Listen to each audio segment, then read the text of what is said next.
They said the sea around Cape Fear could swallow sound long before it swallowed a man.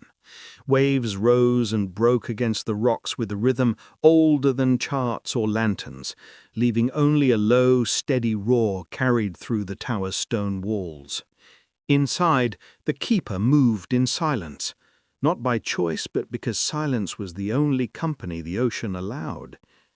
In 1873, the Cape Fear Lighthouse stood alone on a narrow spit of land in North Carolina, too close to storms, too far from help. Supply boats came when weather permitted. Most weeks they didn't, so the keeper rationed everything: oil, matches, soap, and food. Always the food. The lighthouse board in Washington believed each station received enough provisions. Paper said one thing, reality said another. When storms closed the inlet, days blurred into one another. Barrels of beef grew thin, crackers softened with damp air, and coffee was stretched, then stretched again. And once the potatoes sprouted green, the keeper knew the season had turned against him. He climbed the tower nightly, lantern in hand, adding oil that was supposed to last a year. Supposed to. Salt clung to every step, wind pushed through cracks in the glass, carrying the smell of brine and rot. Below, the sea erased footprints as soon as they were made. Most people knew lighthouses guided ships. What they didn't know, what the keeper learned in those nights, was that the light demanded as much from a man as the ocean did. It consumed hours, strength, and hope in equal measure, and for one keeper in 1873, it demanded something more. A plea sent to the capital begging for the simplest of things: food enough to stay alive. In Washington, lighthouse provisioning was calculated with the confidence of men who lived far from storms. A standard list, issued by the Lighthouse Board, declared what every station was supposed to receive each year: barrels of beef, sacks of flour, coffee, sugar, potatoes, rice, beans. Numbers measured in pounds and gallons, neat on paper, precise in margin. To officials, these lists symbolized order. The logic was simple. If each keeper received the same supplies, then no keeper could reasonably complain. What they did not account for were the places where those supplies had to survive. A station near a busy port could barter, buy, or borrow. A station near farmland could plant a small garden. But Cape Fear was neither. Its soil was sand. Its water was brackish. Its shoreline erased crops and held no wells deep enough for irrigation. A keeper stranded there depended entirely on what had already arrived and on the hope that the next delivery would not be delayed by storms. What the Lighthouse Board called a year's ration often lasted only months. Moisture spoiled flour, heat softened hardtack. Salted meat turned sour in barrels that leaped under coastal humidity. No one in Washington knew how quickly a lighthouse could consume oil during a rough season, or how a family living on the station depended on the same supplies meant for a single man. The keeper's letter, written in careful script, did not ask for comfort. It asked for the difference between surviving and failing the light. And it revealed that the system built to guide ships had overlooked the people who kept it burning. Before the letter was written, the signs were already there. Henry Long had begun stretching meals in ways no manual ever described, breaking crackers into smaller pieces, thinning soups with more water than salt, pretending the children had eaten earlier when he knew they hadn't. He tried to fish when the weather allowed. Some days the sea offered nothing. Some days the waves were too high to risk a small boat. Most days he came back with little more than wet rope and cold hands. By late winter of 1873, the family's rations looked less like supplies and more like remnants. The potatoes had gone soft and green, the beef barrel smelled wrong when opened, the flour clumped from coastal damp. Every meal came with calculation. Every sunrise asked the same question: how many days can we make this last? It was in that state, not anger, not desperation, but an exhausted kind of clarity, that Henry wrote his letter. He did not accuse the lighthouse board. He did not beg.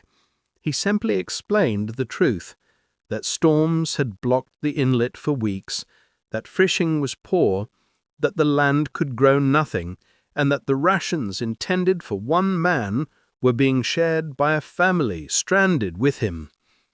He ended the letter the way keepers often ended their reports, with respect, with duty, with the light still burning. No one who read it expected what would happen next.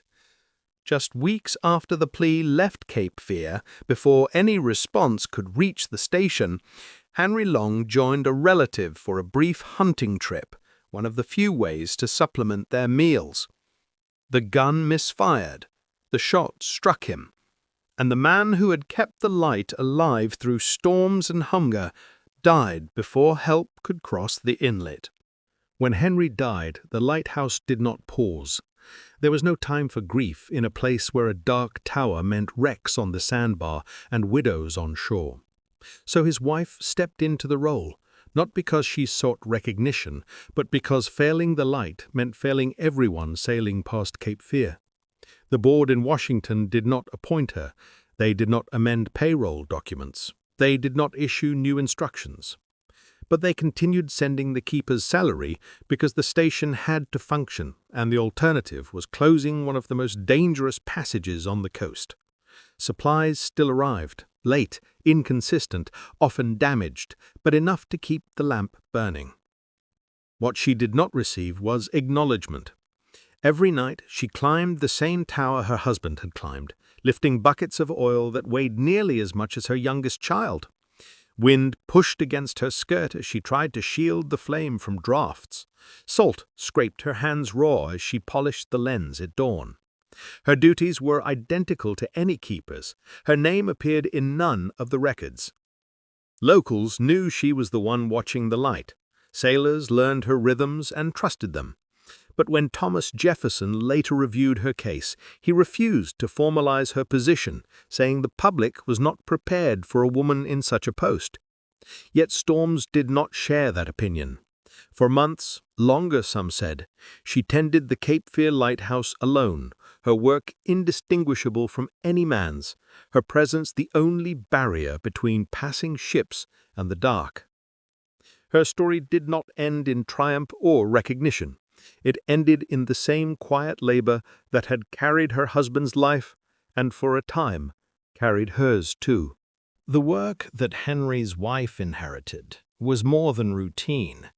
It was a weight that wore at the mind and body in ways few on the mainland ever understood.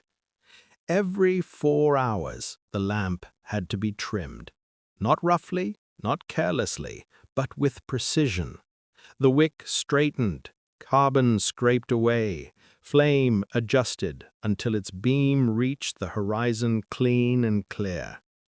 Every morning the Fresnel lens demanded polishing.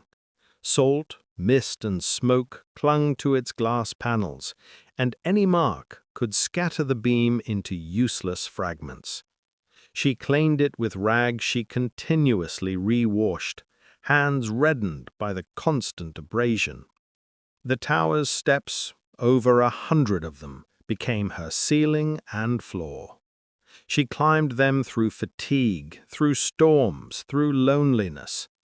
And unlike many keepers of the period, she did so without an assistant, without relief, without the expectation that help would ever come. There was another burden, one she could not see. Mercury lined the trough beneath the lens, allowing it to float and rotate smoothly.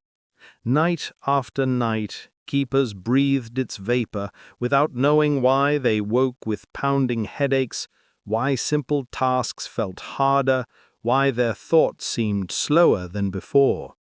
The journals from other stations would later describe men growing forgetful, irritable, not themselves anymore. She carried that invisible weight too, climbing past the fumes every time she went up to keep the light turning. Visitors rarely came. Weeks passed in silence. Her meals were plain, hard bread, salted meat, beans when the supply boat arrived, if it arrived. No garden survived on that strip of sand. No river offered easy fishing. People today imagine lighthouse duty as peaceful solitude. But for those who kept stations like Cape Fear, the light did not offer peace. It took strength, sleep, and certainty. It took Henry, and then it took the woman who followed him, slowly, silently, in a way no ledger ever recorded. Long's plea reached Washington in the spring of 1873. His letter was brief, respectful, and devastating. He wrote that the food had run out, that he could not fish enough to support his family, that storms had stranded them too long, that he feared for his children, not for himself. The board did not respond with sympathy. It responded with confusion. Their records showed Cape Fear had received its full ration. Their ledgers showed nothing wrong. Their policies insisted that all keepers were treated equally and adequately. Long's letter forced them to confront something their system had never considered. Equal rations did not mean equal reality. Inspectors were sent not immediately, but eventually.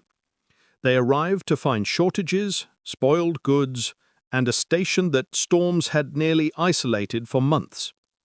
Every detail Long had written was confirmed. For the first time, the Lighthouse Board began discussing the possibility of assistance for remote stations, additional hands to share the labor and reduce the isolation that had pushed so many keepers to exhaustion and, in some cases, insanity. Long would not live to see the reform, but the letter he wrote, the one that forced Washington to look beyond its ledgers, became part of the internal discussion that reshaped lighthouse policy in the decades that followed. His hunger revealed more than his own struggle. It revealed the blind spots of a system that assumed numbers on a page could predict the needs of people living at the edge of the sea. Today, little remains of the Cape Fear station where Henry Long kept his watch. Sand has shifted, tides have redrawn the shoreline, wrecks lie deeper beneath the waves. But one thing endures, the truth his letter forced into the open.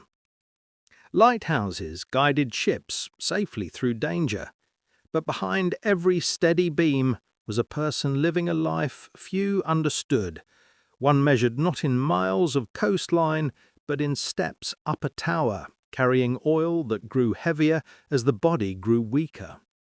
Their meals were simple because they had to be: crackers softened by salt air, beef cut from a barrel, coffee rationed until it tasted of little more than memory.